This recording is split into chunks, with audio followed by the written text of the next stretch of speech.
So when we engage with the client, this was our initial scope. So one was to interview key stakeholders and identify learning needs within the client. We were going to do a number of interviews, and then we were going to help them prioritize investment. A second component of this was really to focus on the governance of learning. And so not only create a strategy, but how does the learning organization accomplish the work that they do? And a third piece of it was to begin to work with them on a content strategy.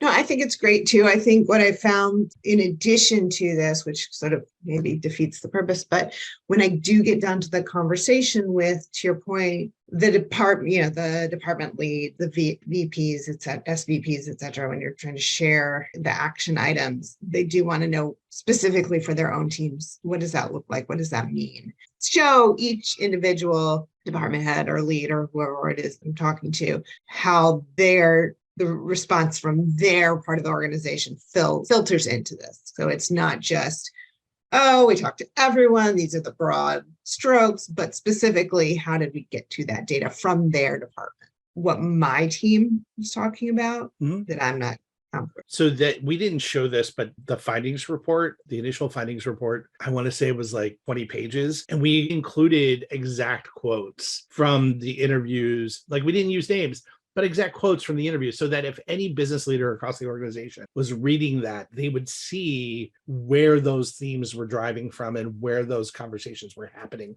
So I love collaborating with Sean on this because he gave me a really great perspective at the organizational level. And so the work that I'm currently doing is it's more tactical, right, than what Sean talked about, right? But obviously you want to be working within an organization that already has all those structural, strategic things already in place, right? With the governance model, is it federated? Is centralized? Do you have a tuition reimbursement program? What's the overall talent strategy aligned to, or learning aligned to talent strategy, right? So once all those things are figured out, right, and you're working within an organization like I am, where you're more focused, functional or large business unit, I'm going to describe to you the approach that I've been taking, just a few slides to talk about it, and then we're going to get into specifically what the methodology that I've been using.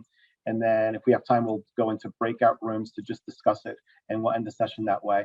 No report outs or anything like that. Shows a little bit more the process, right? So again, level 4 through level 3, level 0. Level 0 is not in that initial diagram, but it's basically identifying what's outside of the Kirkpatrick model, which is identifying who needs this intervention. Like it's kind of like a lot of the data that's more quantitative data that we sometimes get in these learning programs. This is Aziza, and the only thing I would add to this really, really great discussion is actually sometimes I think we have to translate from the results from the business need, sort of that reverse Kirkpatrick model.